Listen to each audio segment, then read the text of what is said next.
नमस्कार दोस्तों, स्वागत है आप सभी का आपके अपने ही प्यारे परिवार हनुमान सेवा परिवार में।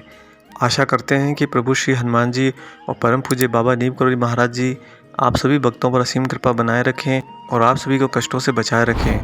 मनुष्य जब आध्यात्म के मार्ग पर चलना शुरू कर देता है और ईश्वर की कृपा को पहचानने लगता है, तब शुरुआत में उसके मन में अनेकों प्रश्न उठते हैं। कभी कभी उसे स्वयं की उस प्रक्रिया पर शंका होती है, संदेह होता है। कभी कभी उसे ईश्वर से दूरी महसूस होती है। उसे लगता है कि मैं ये सब करके भी क्या पालूंगा, क्या मुझे सच में ईश्वर दर्शन देंगे? जब भगवान ने आज तक किसी को दर्शन नहीं दिए तो मुझे कैसे हो सकते हैं? या फिर उसे कई बार लगता है कि मैं भक्ति के मार्ग पर चल तो रहा हूँ, परंतु कल को किसी दुर्घटना में मेरी ही बीच में अकाल मृत्यु हो गई तो मेरे इस अध्यात्म के मार्ग का क्या होगा? और दोस्तों, ये सब जो प्रश्न होते हैं ये मनुष्य को बहुत परेशान करते हैं। उसे भौतिक जगत के प्रश्न तो कुछ ही समय के लिए परेशान करते हैं, परंतु आध्यात्म के मार्ग पर प्रश्न बहुत लंबे समय तक उसका पीछा करते हैं। क्योंकि ये जो भौतिक जगत है ये आपको बार बार भटकाता रहता है, अतः आपको एक प्रश्न से दूसरे प्रश्न पर उछालता रहता है। और आध्यात्म का मार्ग तो एक ही है, अतः यही सब प्रश्न आपका लंबे समय तक पीछा करते हैं। आज की इस वीडियो में आप जानेंगे कि महाराज जी ने किस तरह बहुत ही सरलतम रूप में इन प्रश्नों का निवारण किया है। दोस्तों, इससे पहले हम आगे बढ़ें, आप सभी से एक छोटी सी गुजारिश है। वीडियो अगर अच्छा लगे तो वीडियो को लाइक ज़रूर कीजिएगा और साथ ही इसे ज़्यादा से ज़्यादा शेयर भी कीजिएगा ताकि सभी तक महाराज जी का कथा प्रसाद पहुँचे।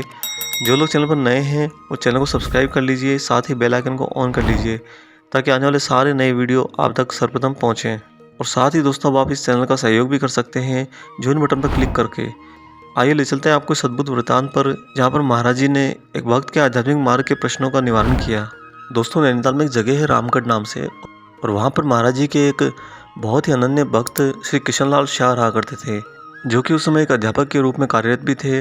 वे प्राय बाबा के दर्शन के लिए कैंची धाम आया करते थे, और जब भी किशनलाल शाह महाराज जी के दर्शन करने आते थे वह महाराज जी की साक्षात आरती करते और बाबा के चरण पखारते थे, क्योंकि किशनलाल शाह बाबा को साक्षात भगवान मानते रहे हैं।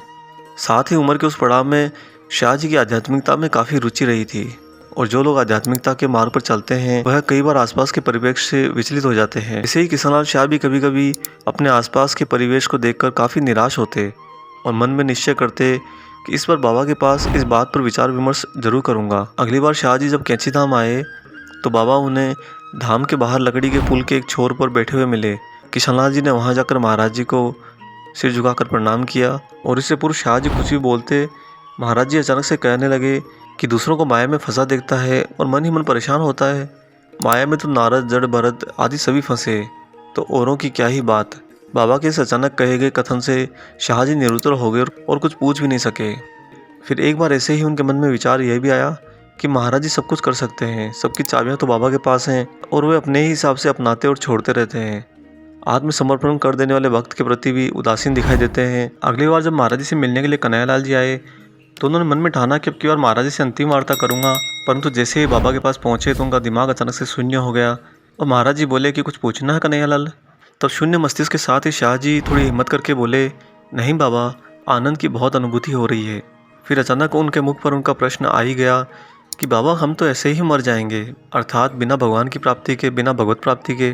महाराज जी खिलखिलाकर हंस पड़े और बोले, तुमने कौन सी नई बात कही? सभी मर जाएंगे, ये संसार तो अनित्य है। यहाँ जो आता है वह जाता है, जो जन्म लेता है वह मिटता भी है। मैं भी मर जाऊँगा, तुम भी मर जाओगे, राम भी मर गए, कृष्ण भी मर गए। बाबा के इन वचनों से शाह जी बड़े अभिभूत हो गए और महाराज जी के दर्शन करके, उनके चरण स्पर्श करके वापस लौट गए। परंतु बाबा के द्वारा कहे गए इस सरल रहस्य से आने वाले समय में शाह जी और ज़्यादा आध्यात्मिक मार्ग पर अग्रसर हुए। फिर कुछ दिनों बाद फिर से जब वे कैंची धाम आए तो उनके मन में बहुत सारे आध्यात्मिक प्रश्न थे। उस समय शाह जी ने आकर पता किया तो बाबा अपनी कुटिया में लेटे विश्राम कर रहे थे। अंदर आकर शाह जी ने महाराज जी को प्रणाम किया और पास में बैठ गए। साथ ही थोड़ा संकुचाते हुए ये सोचने लगे कि आज बात कहाँ से शुरू की जाए, कैसे महाराज जी से अपने इतने सारे प्रश्नों के बारे में बात छेड़ी जाए। यही सब उथल पुथल उनके मन में चल रही थी, परंतु कुछ वह कह नहीं पाए। परंतु दिव्य अंतर्यामी बाबा ने उनके मन में उठते सारे सवालों को पढ़ लिया और उन्हीं में से कुछ छांट कर उनका उत्तर भी देने लगे। तब बाबा ने कहा कि कन्हैयालाल, यह जो मंदिर आदि तुम्हें दिखाई दे रहा है ये सब खेल तमाशा है, ना तेरे हाथ में है ना मेरे हाथ में है।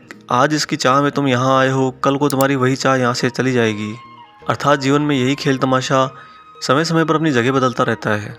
क्या तेरे हाथ में कुछ है कि आज जहाँ मंदिर है इसको तो सदा के लिए यहीं रोक सके?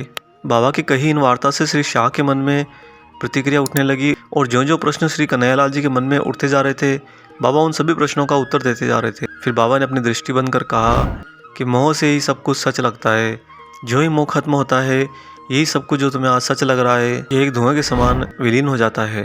तब शाह ने महाराज जी की बात सुनकर मन ही मन सोचा कि इसका उपचार भी तो कुछ होना चाहिए। अगले ही पल बाबा ने इसी प्रश्न का उत्तर दे दिया कि उसी की ईश्वर की कृपा से ही मोह छूटता है। शाह जी एकाएक पूछ बैठे कि बाबा उसकी कृपा कैसे प्राप्त हो। तब महाराज जी मुस्कुरा कर बोले, भाव कुभाव अलग आलस हूँ, नाम जपत मंगल दिसी दस हूँ। बोध होने पर ही शंका के लिए स्थान नहीं रहता। अर्थात जब आपको ईश्वर का सत्य बोध हो जाता है, तब शंकाएं स्वतः समाप्त हो जाती है। जब तक आपके मन में शंकाएं हैं, तब तक आपको वास्तव में ईश्वर का बोध नहीं हुआ है, क्योंकि शंकाएं और प्रश्न तो इसी मोह का जाल है जो हमें सांसारिक दुनिया में बांधे रखता है, और वह यही प्रयत्न करता है कि हम उससे बाहर ना निकलें। इस प्रकार बाबा ने भक्त के महत्वपूर्ण अथक प्रश्नों के बड़े ही सरलतम उत्तर देकर उसे संतुष्ट कर दिया।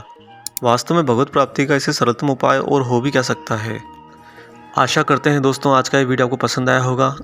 वीडियो अगर अच्छा लगा है तो जाते जाते इसे लाइक ज़रूर कीजिएगा, और जो लोग चैनल पर नए हैं चैनल को सब्सक्राइब जरूर कर लीजिएगा। मिलेंगे जल्द ही आपसे एक और ऐसे ही शुभ अंक के साथ। तब तक अपना और अपने माता पिता का बहुत अच्छे से ख्याल रखिएगा, और त्योहारों का मौसम है, इसका आनंद लीजिएगा। साथ ही प्रभु श्री हनुमान जी और महाराज जी की निस्वार्थ होकर सेवा करते रहिए। जय सिया राम।